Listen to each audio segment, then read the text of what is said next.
Hi everybody, I'm Becca. Welcome to this event which is being hosted by Manchester University Press, and today we are celebrating the launch of Writing Creatively for Work or Study, Easy Techniques to Engage Your Readers by Helen Kara.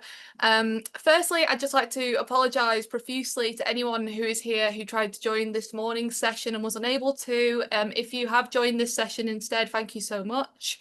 Before I introduce Helen and hand over to Helen, just a few bits of housekeeping. Firstly, this event is being recorded. We would ask that you keep your mics muted until the Q&A portion of the event, just so as to not be off-putting or disturb Helen while she's speaking.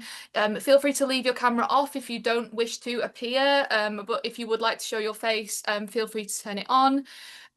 If you do have a question or a comment or just anything you'd like to say, you can post in the chat box or the Q&A function at any point during the event.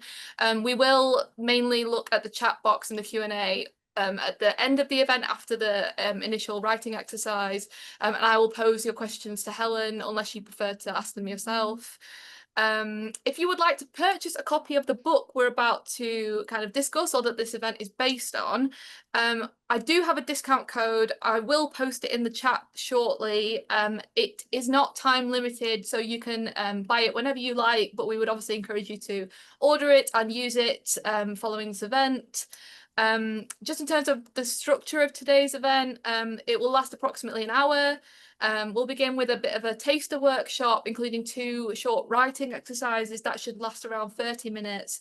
And then we'll move on to the in-conversation discussion portion with your questions and my questions for Helen. So now I'm going to introduce Helen, who I'll be handing over to in a moment. So Helen Kara is an independent researcher, scholar and author. She's the author of several books, including Creative Research Methods, A Practical Guide, and has been teaching creative professional writing to people from a wide variety of occupations and workplaces since 2015. So without further ado, over to you, Helen.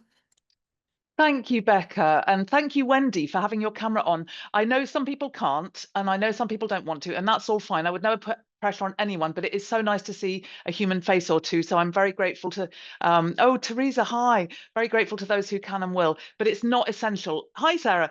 It's just, I find that if all I'm talking to is a screen full of little black squares, it's quite difficult with nothing coming back to know if I'm hitting a mark or just, you know, nosediving, really. Right, I need to share my screen with you, which always makes Zoom go all wrong because Zoom still thinks everybody only has one screen, which is so 2019, frankly. So having shared my screen, I will then need to put you all back so I can see you all and find the chat again and so on. Just take me a moment. So you can see that I've written a bunch of books. This isn't all of them, this is just some of them. But it should give you a sense that I do know a bit about what I'm talking about because it's something I do. This is the idea of this. And also, I will send a PDF of these slides to Becca afterwards for circulation. Please don't send me private messages on Zoom during the session because I can't cope. It's one thing too many. But if you want to get in touch with me, you absolutely can. You'll have my email address. I'm easy to find online. I don't hide. Just please remind me where we met because I do this sort of thing a lot and I have a really bad memory for names and faces at the best of times. So yeah, there we go. That's enough about me. Blog and YouTube channel if you want to find, both got info about writing and stuff. I firmly believe that all writing is creative. I don't care if you're just writing a shopping list. I don't care if you're just writing a text message or an email. There's always scope for creativity. And particularly if what you're doing is putting together words to make sentences that nobody else has made before and sentences to make paragraphs ditto, that's a creative process. I don't care if you're just writing a very factual account, it's still you're creating that writing. It's a creative process. Also, for many people, writing's a key part of work. Not for everyone, but for many people. And creative writing techniques can be very useful in writing for the workplace. We think of creative writing as something that happens over here with like novels and playwrights and poems and people. And work writing happens over here when you have to write an annual report or whatever it is you have to write. But actually, it's all based on storytelling. We're a storytelling species. We tell stories to each other all of the time. Its stories form the bedrock of all of our communication. And this applies, as far as I can tell, to all cultures on our planet. I think maybe when the aliens land, they'll conclude this is a story planet. And we learn through storytelling. And the thing about storytelling is something has to change. If it's just a sequence of events, it's not a story, it's a list. So the classic example, which I think was E.M. Forster's example, was if you say the king died and then the queen died, that's not a story. But if you say the king died and then the queen died of grief, that is a story, because it's the king's death that caused inadvertently ultimately the queen to die. So you need some causation, some causality, some not just a list. But we all know about stories. It's not complicated. You know about stories way more. If you think you don't, you do. If you watch films, yep, you read novels, you maybe go to plays, you do all sorts. The stories come in all sorts of forms, animations, all sorts of forms. And some of the techniques we can use, obviously, for stories, storytelling, some kind of narrative arc. And again, it doesn't matter if you're writing a piece for a trade magazine, or a piece for an annual report, or a piece for a sales report, or whatever. You're telling some kind of a story. We can use tension, not necessarily the kind of tension, well, probably not the kind of tension in most cases that you might get in an actual novel or a film where people are having a literal punch up or gunfight or something. But we can set up perhaps a tension between two potential positions that your department might take in this venture that you're writing a report on for your team. So maybe we could do this, maybe we could do that, maybe we could do the other, and then not give the resolution straight away. Add some delay, that keeps readers engaged. It's a simple technique, but once you start thinking about it, you find more and more places where it's applicable. Repetition is strong sauce. It's kind of the chili pepper of writing. So you don't want to overdo it because you'll have everybody go, but it can be really useful for emphasis. Politicians do it. You think of politicians saying, what's important? Location, location, location, this kind of thing. And then there's recapitulation, which is a sort of repetition where you just, if you've got a long document you're working on, you might say, in the first section of this report, we learned that such and such, and now we can see in the light of the other sections that this has had this effect or impact. So you don't repeat it all over again, but you recapitulate, you remind the reader of what happened earlier that as a while ago they may have forgotten. Metaphor can be really useful for clarifying. We use metaphors way more than we think we do. It's something like 1 every 10 seconds in speech somebody's figured out, and also in writing. There's dead metaphors and live metaphors. We can't really go into all. I'm a bit fascinated by metaphors. I need to rein myself in now and not go into all of the details. But there's lots of scope for clarification. Analogy too can be used for clarification. Analogy and metaphor are different. Metaphor is where one thing really stands for another. So you might say, he was so furious, he roared like a lion, and that would be a metaphor. Some people would argue that's a simile, but we're not going to get into that debate. Whereas an analogy might be when I talk about writing, when I'm teaching writing, I talk about you need to go through at least 3 drafts, usually, almost everyone does.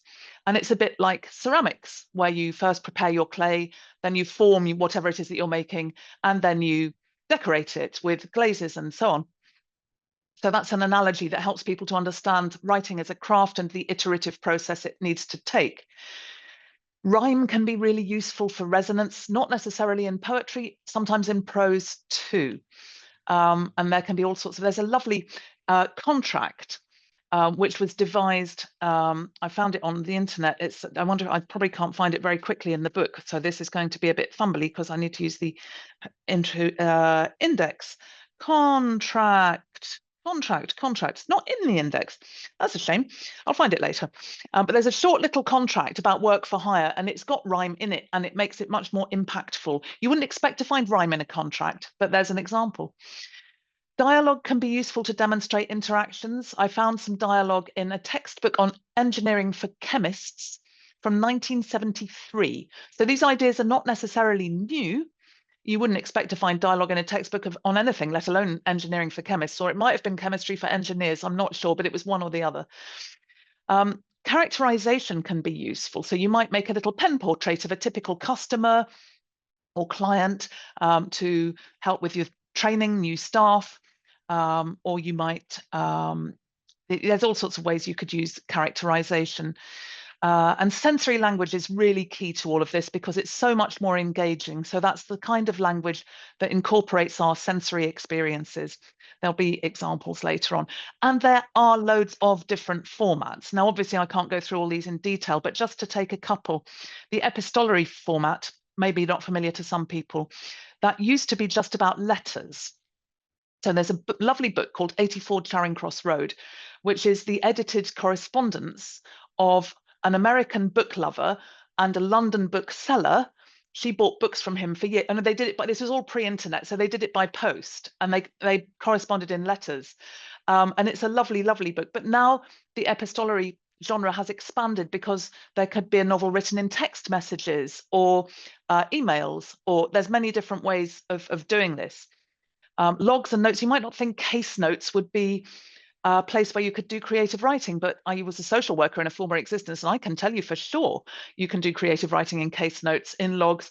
I know of a laboratory, a science laboratory where they analyze human tissue in Perth, Australia. They keep a lab book, which is a record of what's happened. And the lab book there is kept in limericks. Every entry in the lab book has to be a limerick. If you're not sure what a limerick is, there's one coming up soon. So lots of these aren't, this isn't even an exhaustive list. This is just some examples.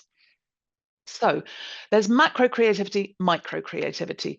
Some people can write a whole graphic novel for their, or a complete zine for their project report or whatever.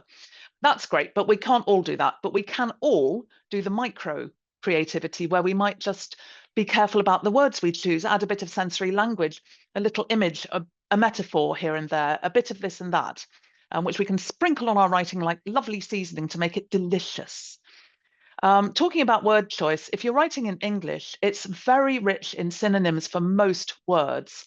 Not all words, but most words. So if you wanted to say someone was happy, you've got an awful lot of options to choose from. And this can be a bit problematic because, you know, one person's upbeat might be another person's gleeful. But the point is, it's your writing. So you pick the one that you feel like it works best in the context that you're writing in for what you want to convey. And that will be a good choice. There are some myths I'd like to quickly do a bit of demystification. You do not start at the beginning and write till you get to the end. That's how we read books. That's how we watch films, but it's not how things get written. You can start right in the middle. You can start somewhere you don't even know where it's going to be. Just write stuff down. You can figure out the organization of it later on. You're never going to get it right first time. I've been teaching for 10 years. I have met one person who can get writing right the first time, and that person was an exceptionally gifted person with an IQ that was off the scale. I say you can't. Obviously, that one person can't, but it's really, really rare. Most normal mortals, like all of us, I suspect, need to go through several drafts. Another myth is that the writing is a very isolated profession and we all do it all on our own. We really don't. Producing a book like this takes an absolute team of people. I had terrific, very useful feedback, both on the book proposal and then on the draft manuscript. I had testimonials from people that I needed, but also I needed all of the people at the publishers, the commissioning editor, the promotion people, the production people, the sales and marketing, you know, the whole lot. And then lots of people gave me permission to include their work, to include their poem or their piece of prose or whatever. I needed all of them as well. So it's a big team of people in the end that makes the book. Now, not every piece of writing is as big or complex as a whole book, but whatever you're writing, another pair of eyes on it will be so helpful. And another myth is if you've got a big piece of work to write, you need a big piece of time to do it in. And that's really not the case. You're going to do better in short bits of time where you can really focus your attention. I often think half an hour is a good period of time to really focus on writing. If you can switch off all your notifications, put your phone on silent, just give yourself half an hour. Not everyone can do that, but switch off as much as you can. Shut down as many programs and browser windows as you can. If you struggle with this, there are programs that can block the internet for specific periods of time that you choose. That can be helpful too. So just to prove that you don't need much time, we're now going to do a little exercise. I bet some of you have done free writing before, but I bet not all of you have. Free writing is great. You take a little short period of time. We're going for 3 minutes, which I will time on my phone, which I'm now going to have to take off silent to make sure that we get the notification. And what you need for free writing is an active prompt. Oh, hello, Mariam. You did a free writing event yesterday. Well, this will be revision you probably don't need then. I mean, sit it out if you want to. If you feel like you've done enough free writing in the recent past, that's completely fine. but you need an active prompt. You need more. Okay, great. Go for it. So this might be, I want to say, if you're thinking about a piece of writing you're about to do, some people use this as a warm up in the same way that if you're a runner, you're not going to put your trainers on and leg it out the door at top speed. You'll do some warm ups, some stretches, maybe brisk walk for a bit before you start jogging, whatever. It can also be useful if you've got a big emotional thing going on. If you want to say, if you want to write about, if someone's just really annoyed you, I'm angry because, I'm angry because, it's quite a good way of getting it out of you and onto the page. It might be you're ecstatically, joyously happy because you've just found out you're pregnant and you've been trying for ages, or someone's just proposed marriage and you're delighted or whatever. But as long as it's got I in it, doesn't matter what the prompt is. I'm suggesting I want to say, but you can use any prompt. And I'm not going to ask you to share what you write. It's just, we're going to talk about the experience. So it's purely for your own experimentation, learning, and benefit. And you must keep writing for the whole 3 minutes. Keep your hand moving with the pen or your fingers on the keyboard. And don't try to edit. Don't worry if you spell something wrong or your grammar's not quite right. It doesn't matter. This is just an exercise. So keep going. And if you do get stuck, literally rewrite the prompt. I want to say, until it takes you off somewhere else, till you can go do this writing almost without even thinking. Do you all understand what I'm asking you to do now? Anyone got any questions about the exercise? And I'm going to time us for 3 minutes. Ready, steady, go.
That's the sound of time's up. No, stop. There we go. Good, well done. That was some actual writing. How did that feel? Tell us in the chat if you can, how you got on with that. Did you enjoy it? Did you hate it? Have you done it before? Have you not? Were there any surprises in it? you don't have to disclose details. Was it helpful? Did you hate it? How did you find that? What was your reaction? Oh, a lot more than yesterday. Good for you. Teresa, you felt like you met yourself a bit more. Yeah, it can be really useful for that. Louis, you got some things off your chest. Great. And Melissa, yes, you found it helpful. Betty, you found it hard to choose a prompt. Yeah, that can happen. That can happen. It's why I suggest one that you can use if you want, but if it doesn't feel right for you, then you'd need to try to find another one. Wendy, useful and often satisfying. Yeah, and you used to use it with students. Yep. Marion, you wrote about random worries. Well, that's a great idea. My random worries are, that would be a prompt. Poonam, you enjoyed it and you were reminded that you always have a lot that you want to say. I know that feeling for sure. Great. Good, well done. Carol, yes, it does give you a chance to think through stuff. It can be quite cathartic and it can be a useful thing to do sometimes if you've had an experience and you need to debrief and you haven't got anyone to debrief with. Free writing about it can be helpful until you get to where you can talk to someone. Diana, you found it good. Yeah, you're welcome. You're going to read it. You can, yes, you will. This is a technique you can use now if you didn't have it before. Oh, Sarah, you found yourself with a loose plan for the piece that has so far been a staring at a blank screen exercise. Excellent stuff. It's a really helpful thing. And some people will set aside half an hour to write and do the first 3 minutes for free writing just to get going. It also helps to get over the, oh no, it's a blank page kind of feeling and it helps. This is something someone emailed in a question. Could I talk about how to silence the internal critics? Free writing is a great way to silence your internal critics because what your internal critics, we all have them. I have them. I've written a load of books and I still have bits of voice in my head going, you're rubbish. They're really going to find out about you this time. You can't really do this. It's sort of imposter syndrome stuff happening. And free writing is a really good way to shut up those critical voices because you are demonstrating to yourself that you can write and you do write. So it's useful for that. Okay, I better crack on and we're going to run out of time. I want to say a bit about poetry because poetry might surprise people to learn is used quite a lot in business. It's used for strategy. This lovely book, What Poetry Brings to Business, is all about how poetry, because it embraces ambiguity, as does business strategy, they have a good match there.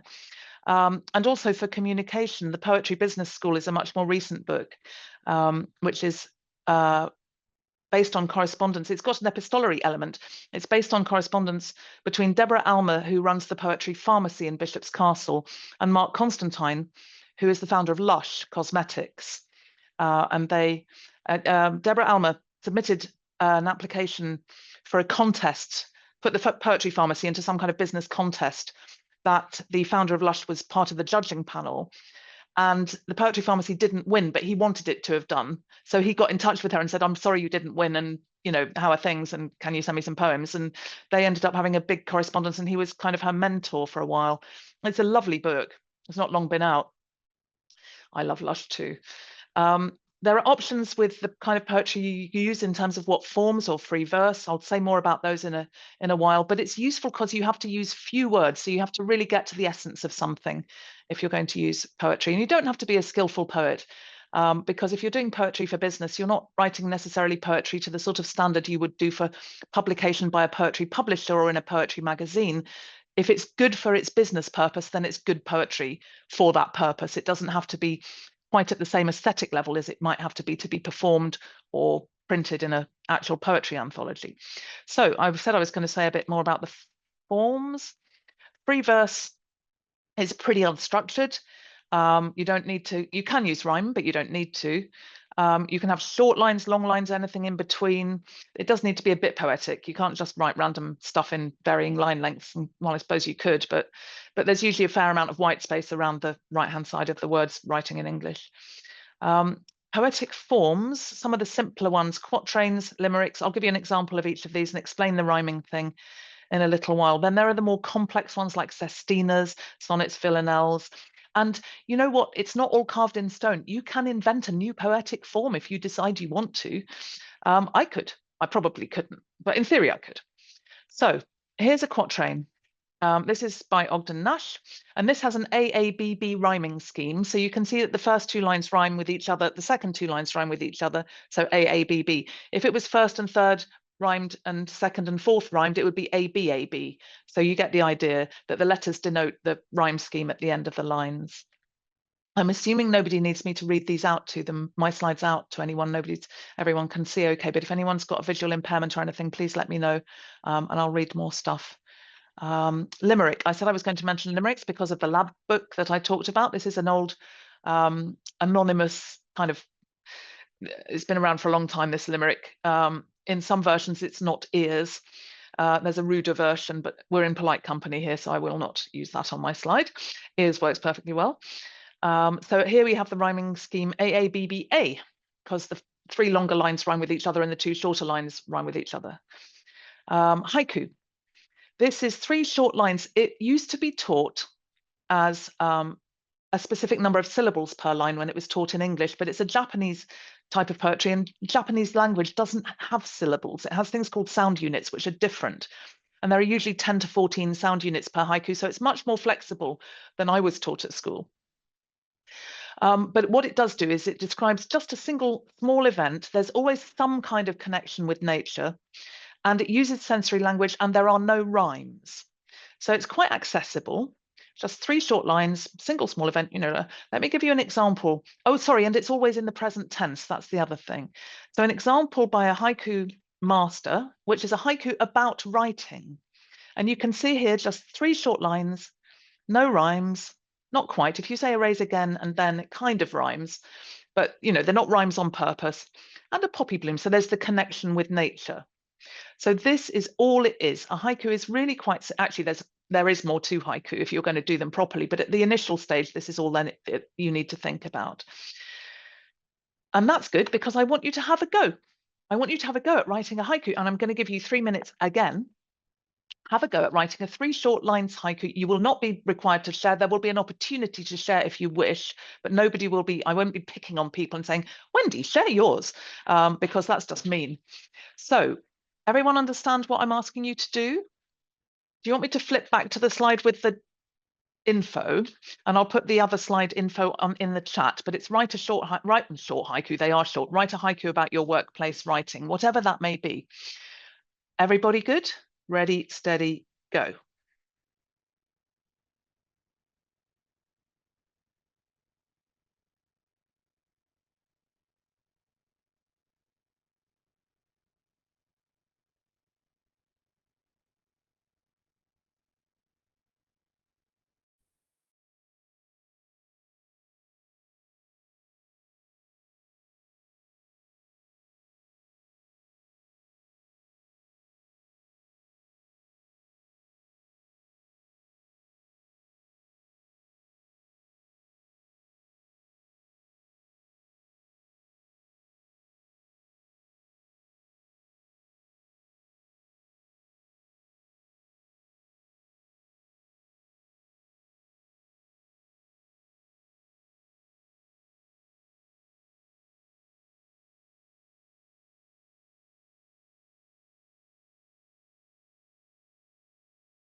There we go. All done. Dismiss. Go away, timer. So well done. That's great. You've all written haiku. Let's just get through this. And then if you would like to say anything in the chat about how that was for you, did you love it? Did you hate it? Did you have fun? Did you wish you were doing anything else? And if you want to share your haiku, you're welcome to, but there's no obligation. If you'd like to pop some thoughts and things in the chat. If you're putting it in the chat, I recommend copy and paste if you can write it in somewhere else, because if you hit return in the chat, it will just post the one single line, which will be annoying. Diana, you found it fun. Oh, Lucy, you loved it. How long? I love that haiku. That is awesome. I write and I write. The flowers bloom and die and I write again. Oh, yes. I am so relating to that. It does take a long time, but that's because it's a kind of a difficult craft. Difficult, but not impossible, and practice always helps. Teresa joined this session to be unsure and learn and succeeded. Not sure if I saw haiku.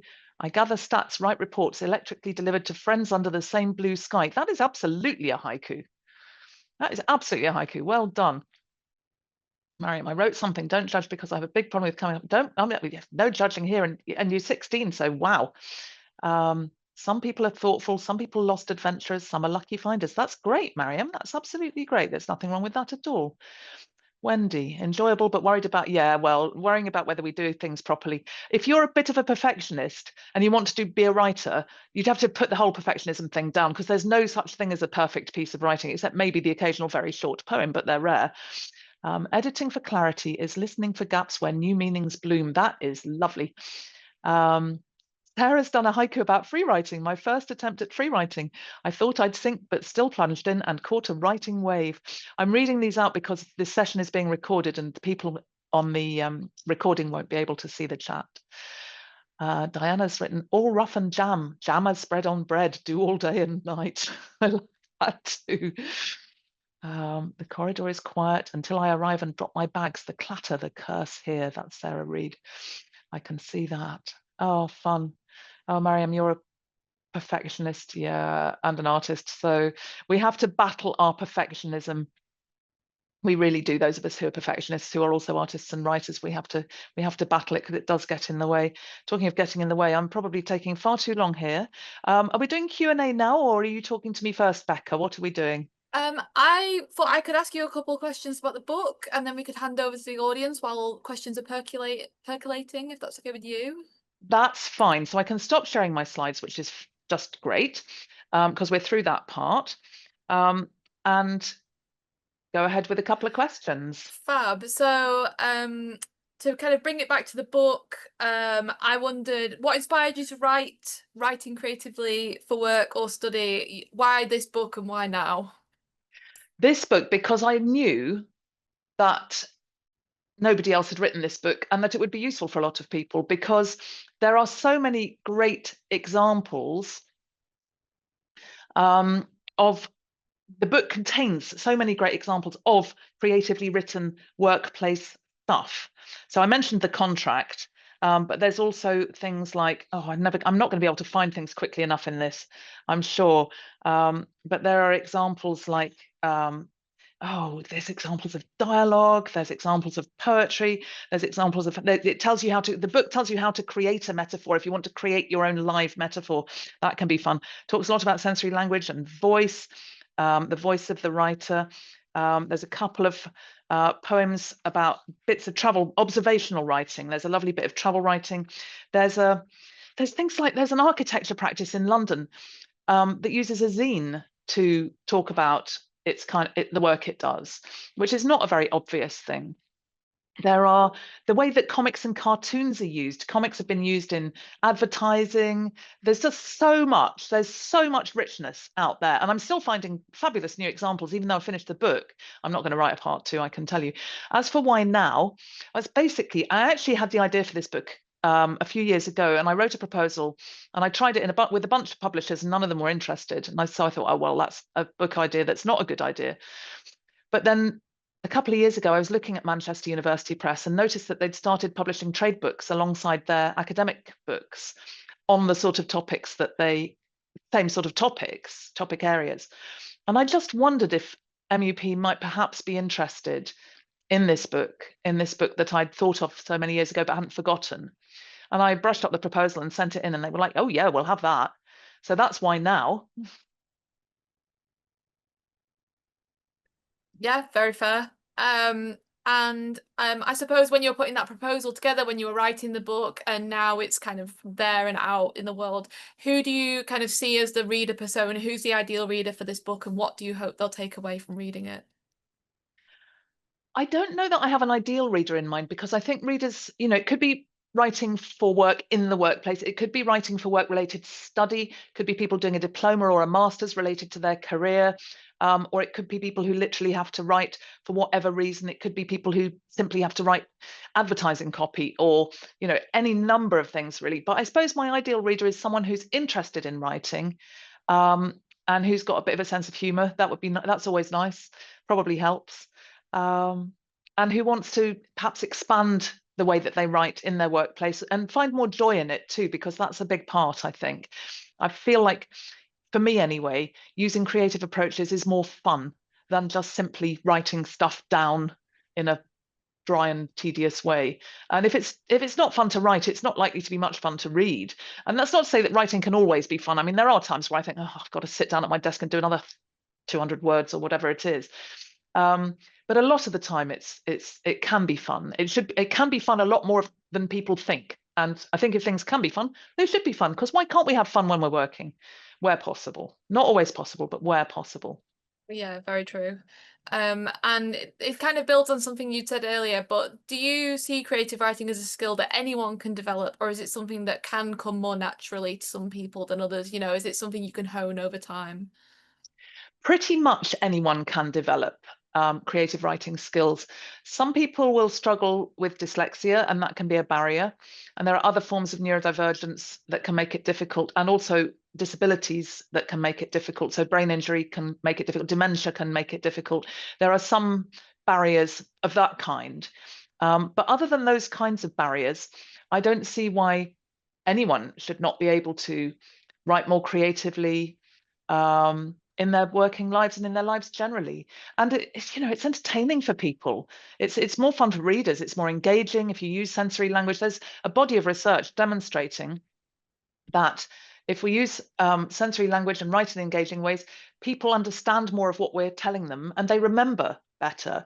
And why are we writing in the first place if we don't want people to understand and remember what we're putting across? Absolutely. I just have a last couple questions before I hand over to the audience. So get your questions in the chat, everybody. So yeah, my penultimate question, have you seen any resistance to the idea of incorporating creativity into more formal writing? And if so, how have you responded to that, or how would you respond to that? Well, that links with one of the questions in the chat. Sarah Reed says, have you ever had any negative reactions to the idea of integrating creative writing in business, which is Yeah, pretty much the same question. yeah, Um, yes, at times. I mean, there are people who are very much like, no, that's for the creative people, and I'm not a creative person. And when people tell me they're not creative, my stock answer to that is, well, now, do you have any friends or any family members you get on well with? And they say, yes, because pretty much everyone does. And I say, well, then you're creative because you co-create those relationships in the moment with those people. That is a creative process. And also, people don't think of things like parenting, gardening, cooking, homemaking as creative, but they are.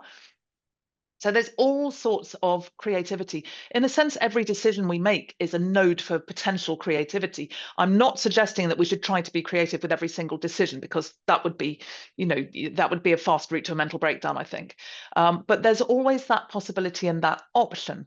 That said, some people do really not think it's appropriate.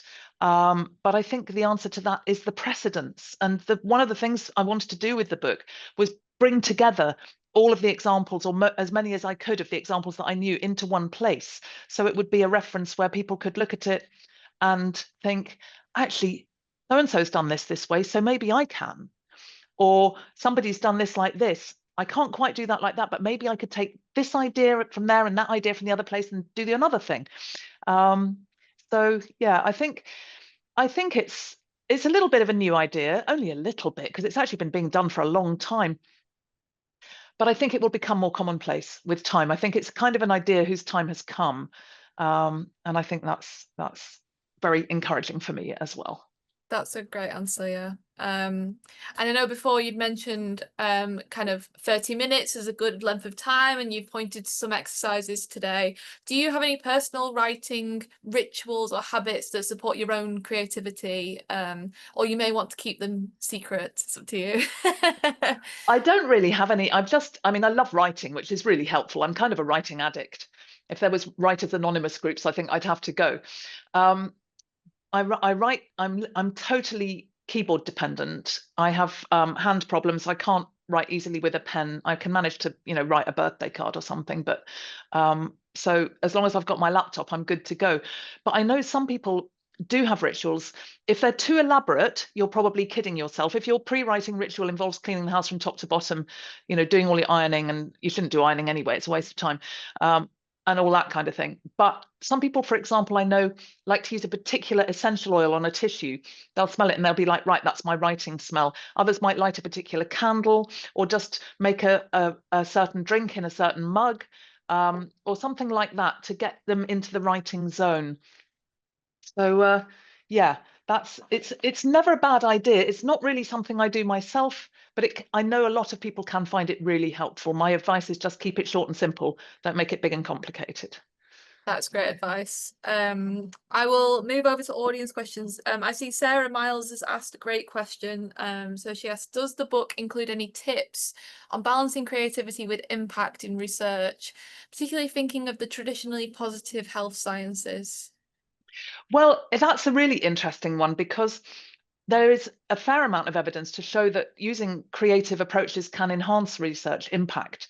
So, for example, Taylor and Francis, who publish academic journals, had a year where they asked people who were submitting to their STEM journals, their science, technology, engineering, and medical journals, to produce cartoon abstracts.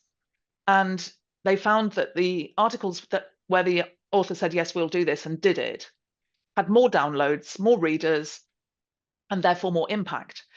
They only did it for a year. I think it was probably somebody's pet project and that somebody moved department or left or whatever. But there is really evidence to show that this is an absolute thing, that creativity enhances impact in a lot of ways because it's more engaging. And one thing to look at, Sarah, if you're in academia, have a look at the Glasgow University's parasitology department. That's another traditionally positivist health science. They have a wonderful public engagement page. They do comics, they do blogs, they do podcasts, they do a whole load of stuff. And it's highly creative and it makes a lot of sense. I read one of their short comics about a particular parasite and I understood their research, and I know zero about parasitology. I mean zero. So yeah. Yeah, Mariam's just got distracted by the cat. It's actually the cat of the yeah. He's part Maine Coon, so he's enormous. He's now eating biscuits. Mariam, I Yes, know you had said you had a question, and I noticed that you've unmuted. If you do want to ask your question, feel free to speak up. It's entirely up to you. I know Helen is happy to receive questions afterwards as well. yeah. Although I won't be answering them afterwards because after this I'm going to stop work because I've been at my desk for about 10 hours now. But yeah, medical humanities is a growing field. Oh, Teresa's put a lovely example in the chat from the AMA Journal of Ethics, where there's lots of art. That's a really good example for the academics among us.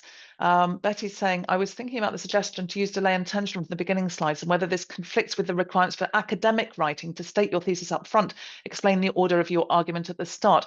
Well, I think in an academic thesis, in the literature review, you can set up conflict between two opposing academic arguments, or three or four, and you don't have to resolve that conflict till you get to the discussion. You can set up the conflict and then say, I will return to this in my discussion chapter, and that will intrigue your readers. So that's one way you could do it.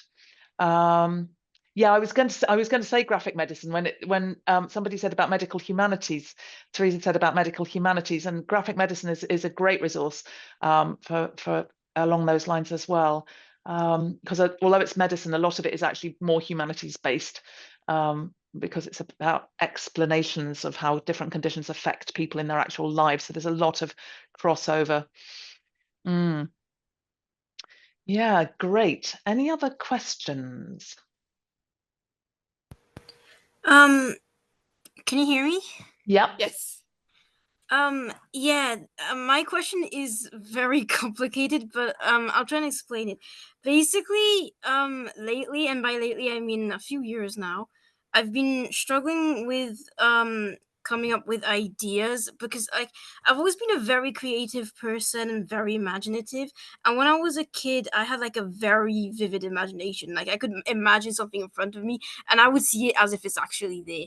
But lately, it's like it's been fading, and I actually struggle to visualize things, which has absolutely destroyed everything for me. Even just remembering memories that mean a lot to me, and I have terrible memory problems, so that's a huge problem. And then I also have problems with coming up with ideas. So I'm staring at a blank page, whether I'm writing or drawing, and I'm like, I I have so much inside of me, but I don't know. I don't know what to do. Well, I would use free writing to write down all your ideas. And it can also be if you're having a lot of ideas and they're intruding, it can be useful to have a separate document called ideas. And every time an idea comes to you, stick it in the ideas document so you can think about it later and then carry on with whatever it is you're really I trying to used to focus have on. I used to have a book specifically for ideas, but the thing Mm, is I forgot completely about it, and that seems to be a thing that I keep doing. right. So it's going back to that then, isn't it? That would be the way to do it, I think. Um, yeah, that would be my suggestion for that, Miriam. Yes, Thank you so much. you're welcome. Uh, we have a masked librarian in our midst. Um, there's a library guide. There's lots of really good resources in the chat. I think we're going to save the chat as well and circulate it, so you'll have access to that too. I probably should have said that at the beginning, actually. Sorry about that. If there's anything in the chat that if you might want anything deleted, get in touch with Becca, who will be able to help you out with that. If you think you've put something in the chat that you might not want shared, and then Becca can delete that before it gets shared. Yeah, no Uh, problem. And no problem for the discount code, Sarah. I hope you enjoy the book. I'm sure you will. Does anyone have any last questions before we escape into the evening? well, evening here. Mariam's saying, is Evening this going to here. be on YouTube? Yes, it's probably going to be on my channel and the University Press, Manchester University Press channel. Yeah. We'll be sharing the recording with everyone who's signed up via email, and it'll be on our respective social media. So if you're following MUP or Helen, you'll see it. Don't worry. But yeah, And thank you all for being here. People saying thank you in the chat, which is lovely, and great compliment for Teresa. Thank you. thank you all. But thank you very much for coming and joining in and making it work, because these things work so much better when people join in. So I'm really grateful to all of you for that.